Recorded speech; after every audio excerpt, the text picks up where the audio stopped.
chosen ones, empaths, and all the genuine souls out there. I want you to embrace what I think this narcissistic abusive experience you've gone through is really about. I think it's good versus evil. I think it's a battle of the tribes. I think here on this place we call Earth, there are tribes of good people, chosen ones, empaths, genuine souls, and there's also tribes of dark individuals, narcissists, sociopaths, psychopaths, and other toxic individuals. And I think that we've been scattered amongst the masses and mixed together, and you can't really tell who's who in this world because this evil exists beneath the surface. And these evil tribe members masquerade and walk through life like they're decent people, like they're genuine souls. And I think that what you can extract as a blessing is that now you see them for what they really are. Now you realize that people aren't like yourself. Okay? There's plenty of narcissistic abusive victims that have gone through narcissistic abuse, haven't woke up to narcissistic abuse. They blame themselves. They still desire the narcissist. Now, some of you may still desire the narcissist, but there's a difference, right? You're learning, you're educating yourself, you're coming to terms with it, you're going through the adjustment phase. And I think that it's really a blessing for you to be able to see these creatures for what they are, right? And come to terms with what they are, which are evil individuals. You may have dealt with narcissistic abuse from a myriad of angles. You could have been born in a dysfunctional family unit, had friends that were narcissists, had colleagues that were narcissists at work, had a romantic relationship that was narcissist, or romantic relationships that were narcissistic. So you could possibly have dealt from this from all angles.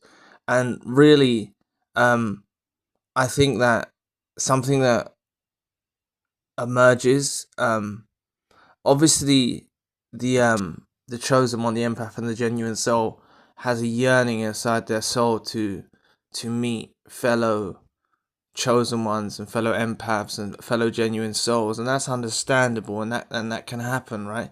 That can happen. But what you need to embrace is, just like you realized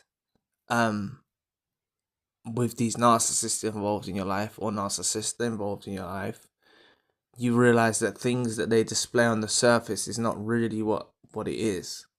So more often than not, what narcissists are doing now is they're even implementing saying they're empaths, or saying they're authentic souls, or saying they're spiritual, or saying they're religious. They're changing their approach now to try and draw out the genuine souls out there. And this is what you have to watch out for in your recovery. This is honestly what you have to watch out for in your recovery, and that's why I think that what the better option to do is, after you've gone through narcissistic abuse, from perhaps you've even gone through it from a myriad of angles, right, is to actually spend a proportion of your life by yourself, right? Spend a period of time alone, really reflect, really embrace what's happened, heal, and enjoy the silence. You start to learn to love your own company. Start to realize that you don't need external validation from people that are not genuine. And that's the thing, right? That's the thing. It's like, I'm not saying for you not to have friends, or not to have romantic relationships, or not to be close with your family or anything like that, right? Or not to have friends at work or whatever, right? I'm not saying not to do that. I'm just saying that majority of this population are toxic as hell, right? And it is a good versus evil thing, right? And many of God's chosen ones from the scriptures, whether you take this as mythology or fact or whatever, your belief system or whatever, I'm just using it as an example.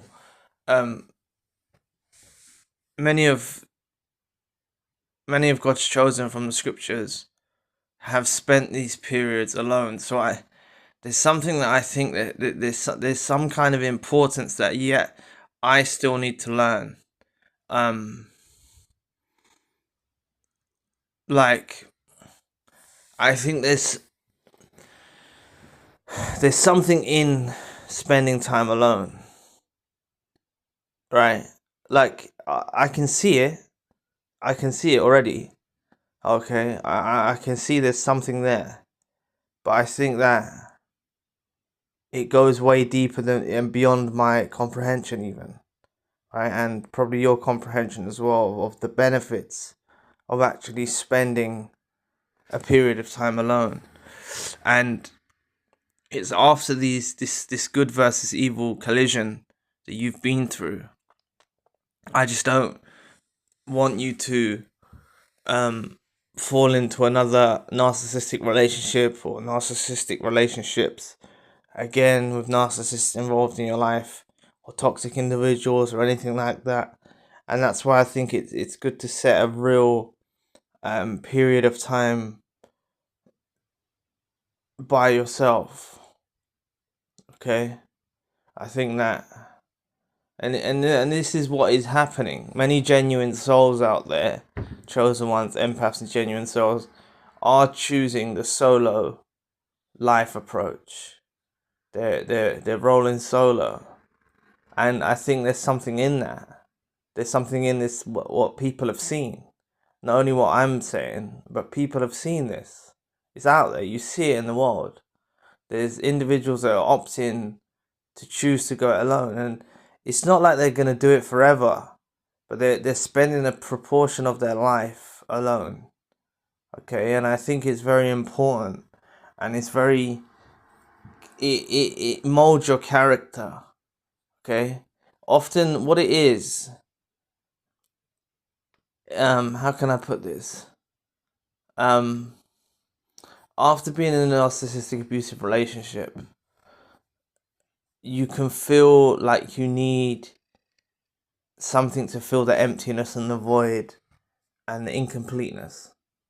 And this is what these toxic individuals, which are a tribe of evil individuals, serve their purpose as, is they come along and distract you from reality. That's basically what I think happens. These individuals distract you from reality. And of course, that could numb the pain to some degree. It distracts your focus. It distracts you from reality. But really, it's no good to have them around you. Just like you've already learned by being around these individuals. Some of you have spent decades of your life and longer even with these toxic individuals. So I just don't think it's necessary to bring other people into your life too soon. Okay, I think there's real importance in spending time alone and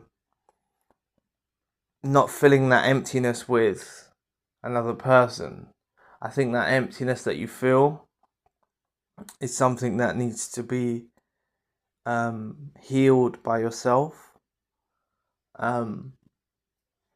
There's something in it. There's something in it. I'm telling you, there's something in it. Honestly,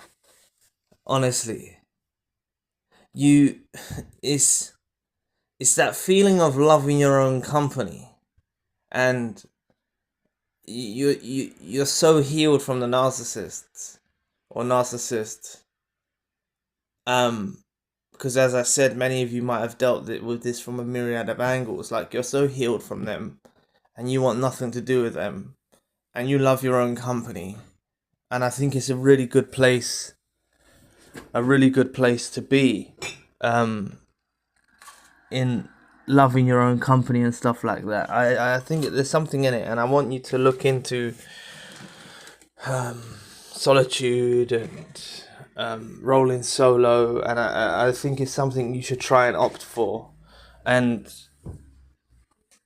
like battle through it, battle through the uncomfortable times that you may feel, battle through the loneliness, learn to love being alone. Like it much better prepares you. You'll have a much healthy relationship with an individual if you are okay by being by yourself. Okay, you're not looking for someone, whether it's a friendship, whether it's a family member, whether it's a romantic partner. You're not looking for someone to fulfill all your emotional, physical, and whatever needs. Right? If you get into a relationship with someone, you're just doing it for the love of the other, rather than looking for them to provide you something to fulfill your emptiness. You see, that's what I think it's about. I don't think this emptiness that you feel needs to come from external validation at all. Okay, it really doesn't. So please embrace that this narcissistic abuse you went through is a battle of the tribes. It is good versus evil that has come together, and